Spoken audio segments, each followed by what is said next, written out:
Di dan seluruh rekan-rekan Komisi 6 yang kami hormati,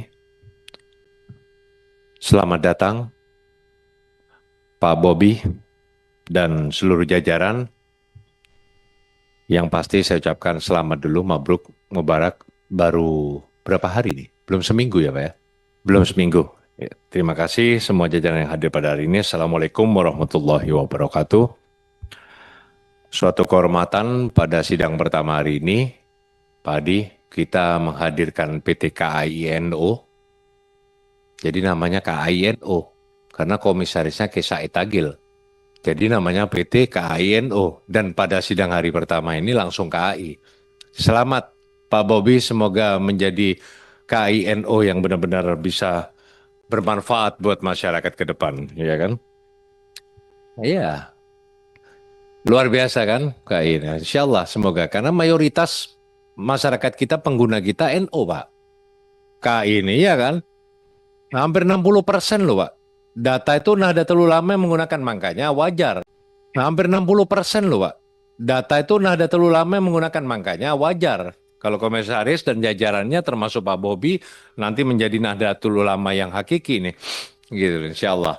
Oke, yang itu saya ucapkan terima kasih dan semoga sukses Pak Bobi bersama seluruh jajaran ke depan. Kami harapkan kalau kita berbicara kinerja dari KAI selama ini sudah cukup luar biasa bagus, ya. Baik itu dari laporan kinerja yang tumbuh keuangan laba dan semua KAI selama ini. Sebelumnya Pak Didi, ya tidak ada yang sempurna semua, nobody perfect, pasti ada kurang lebihnya, tapi kinerja dari KAI selama ini sudah berjalan bertumbuh dengan baik. Ya kan, walaupun ada sesuatu hal seperti KCIC yang mengalami kerugian, ya itu kita harapkan menjadi PR nanti Pak Bobi dan rekan-rekan direksi semua untuk bagaimana bisa mengatasi semua ini. Itu yang kita harapkan. Yang kedua, paling tidak mengevaluasi apa yang terjadi di sebelumnya di KAI, itu yang kita harapkan, karena waktu ini kan masih baru Pak Bobi dan direksi, paling tidak harus mempelajari semuanya, ya kan? Kita tidak bisa meminta pertanggungjawaban saat ini semuanya dalam fungsi pengawasan kita, karena bagaimanapun juga Pak Bobi dan jajaran direksi akan mempelajari semuanya ke depan. Yang pasti kita butuh inovasi, ya, bagaimana KAI ini bisa lebih baik ke depan.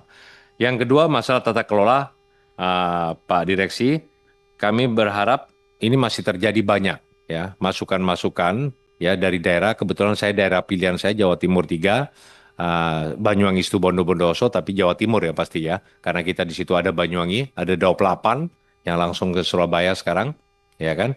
Dan teman-teman di situ semua connecting, alhamdulillah kita ada grup komunikasi masukan, pungutan liar yang terjadi itu paling tidak bisa ditekan semaksimal mungkin kalau bisa dengan selesai.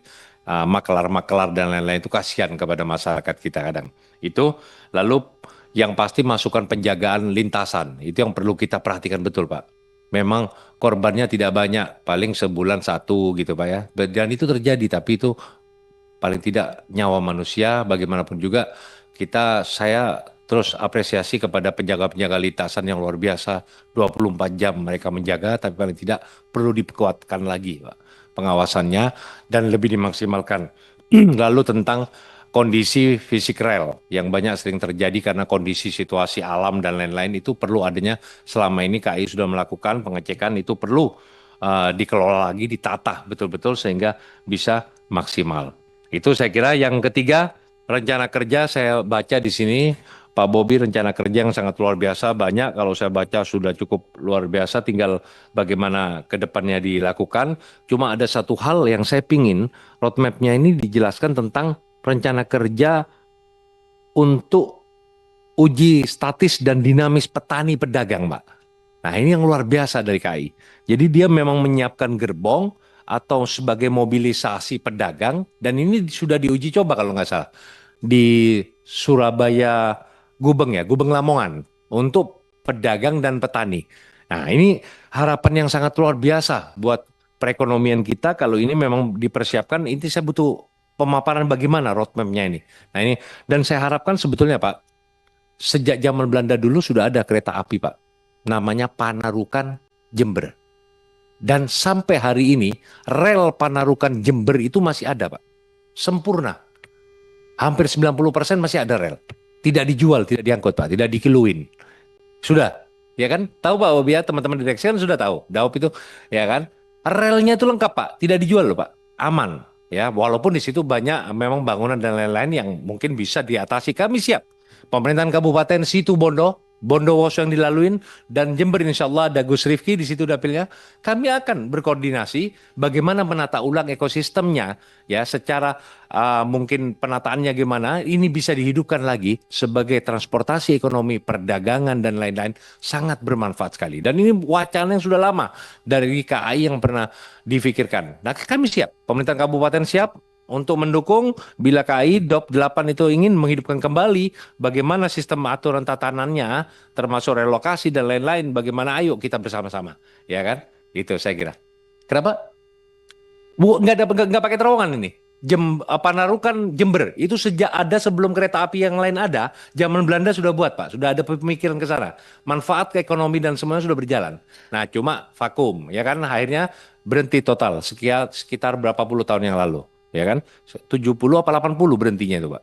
Kalau nggak salah. Nah, itu bisa dihidupkan kembali. Nah, itu sangat bermanfaat sekali. Luar biasa itu. Kalau dijalankan, kami siap mendukung. Pemerintahan kabupaten jujur, terus terang, Situbondo, Bondowoso siap, Pak. Dan Jember juga saya yakin mereka welcome untuk itu. Dan ini sangat luar biasa untuk KAI. Tinggal penyiapan gerbong keretanya aja, Pak. Saya kira itu. Lalu, armada, Pak. Armada untuk armada-armada tua ini masih banyak di KAI. Paling tidak ada lah revitalisasi, perbaikan armada. Karena terus terang, transportasi kereta ini contoh Surabaya Jakarta Jakarta Surabaya ditempuh dengan waktu kereta cepat itu Pak yang sekarang 8 jam kalau nggak salah kan, pesawat cuma 1 jam Pak, tapi kereta tidak pernah ada ceritanya sepi, ya nggak, dengan harga yang sangat luar biasa, kurang lebih sama dengan pesawat. Harga kereta kurang lebih 1 juta, pesawat juga kurang lebih 1 juta, tapi tidak pernah sepi kereta. Lah itulah motivasi ini orang, apa namanya, menaiki kereta itu lebih happy, dia lebih senang. Dia berangkat malam sampai sana pagi, aktivitas sebaliknya begitu. Dia aktivitas dia lebih oke. Nah, paling tidak Pak, ini ada masukan juga.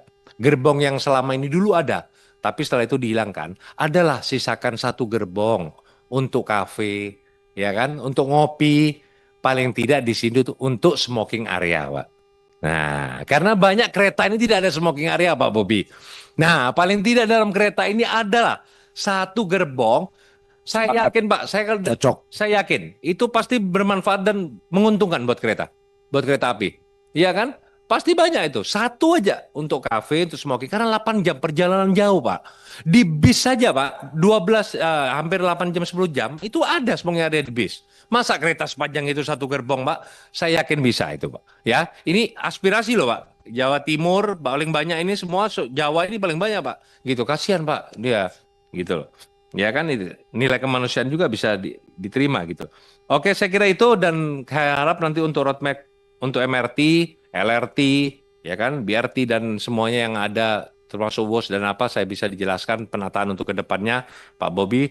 Saya kira itu kurang lebih itu saja. Saya kira semoga ke depan Pak Bobi sukses bersama seluruh jajaran direksi, sukses KAINO. Saya harapkan lebih baik ke depan. Terima kasih. Wallahul muwaffiq ila aqwamit thoriq. Wassalamualaikum warahmatullahi wabarakatuh.